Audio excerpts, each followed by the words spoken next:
On Tuesday, June 24th, US President Donald Trump enforced a ceasefire between Iran and Israel, and for now it looks like he's putting America first, not Israel. And he's made clear he's not seeking regime change in Iran, much to the disappointment of many Israelis. Do you want to see regime change in Iran? No. Regime change takes chaos, and ideally we don't want to see so much chaos. The 12-day conflict began on June the 13th when Israel launched an unprovoked strike on Iran. Retaliation followed, with both nations trading fire. Then, Trump ordered US strikes on Iranian nuclear sites. He even mulled over regime change, a core Israeli interest, and the world held its breath. Fears erupted that the US was on the brink of yet another war in the Middle East, but Trump, who built his political brand on America first and railed against forever wars, was now at a crossroads. From this day forward, it's going to be only America first. America first. Here are some of his old tweets.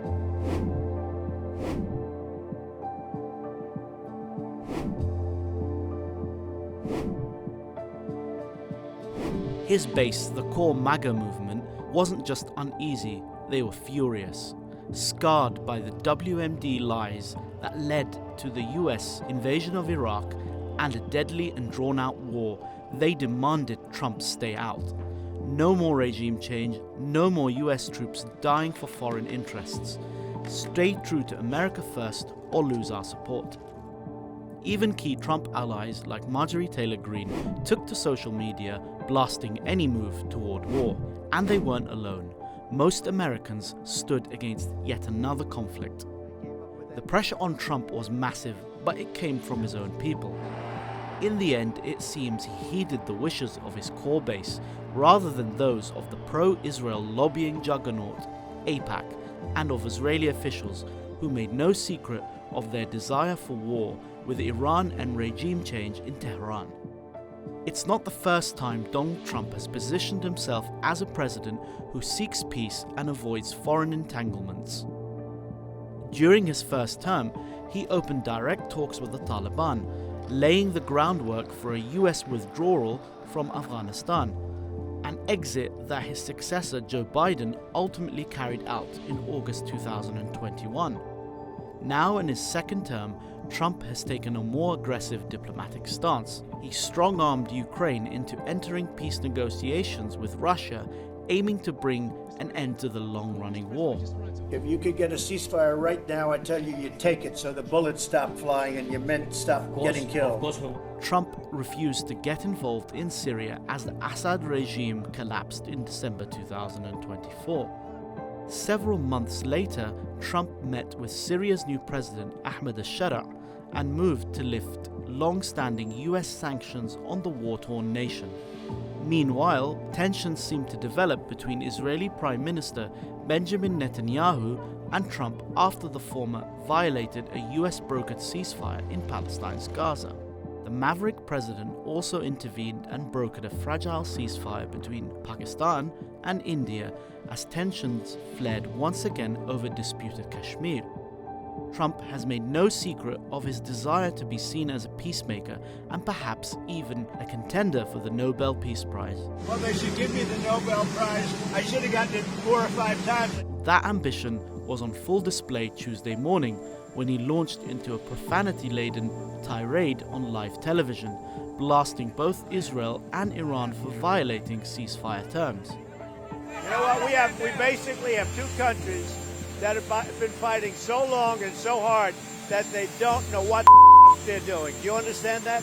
While his harshest criticism seemed directed at Israel, the message was unmistakable. Trump wants a ceasefire and he's willing to shock the world to enforce one. Whilst the terms of this fragile ceasefire remain unclear, it seems Trump prioritized his own nation's interests over those of Israel. Over the past 2 years, the ongoing war on Gaza has prompted many Americans to question Israel's influence on US politics and that of its powerful lobbying arm, AIPAC. Resurfaced footage shows Netanyahu openly boasting about Israel's sway in Washington. יש את הסנאט, יש את הקונגרס, יש את הכוח היהודי שהוא עצום, יותר חזק משהיה אי פעם. יש דעת קהל, יש לנו כוחות כבירים בדעת הקהל שמתנגדים למדיניות הזאת, גדולי הפרשנים. אמריקה לא תכפה עלינו דברים. At the same time, multiple videos have re-emerged of Netanyahu repeatedly warning over the course of 3 decades that Iran was just months away from developing nuclear weapons, a claim that has yet to be substantiated.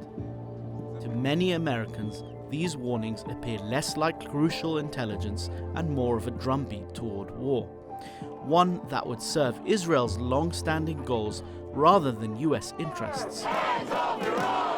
Netanyahu also lobbied heavily for US military interventions in Iraq and Libya, campaigns now widely seen as catastrophic missteps. Are there any other nations that you would recommend that the United States launch preemptive attacks upon at this point? The two nations that are vying, competing with each other, who will be the first to achieve nuclear weapons, is Iraq and Iran. A third nation, by the way, is Libya as well. His rhetoric on Iran echoes the same misleading allegations that led to the 2003 invasion of Iraq. In response, numerous US social media users have turned to making AI-generated videos imagining dystopian futures where American troops are sent to fight and die for a foreign agenda. Here's one example. Come on, son, it's time for us to all go sacrifice ourselves for Israel! Recently, Republican Senator Ted Cruz, an outspoken Trump ally, gave an interview that revealed a surprising lack of basic knowledge about Iran, even as he argued for more aggressive action against the country.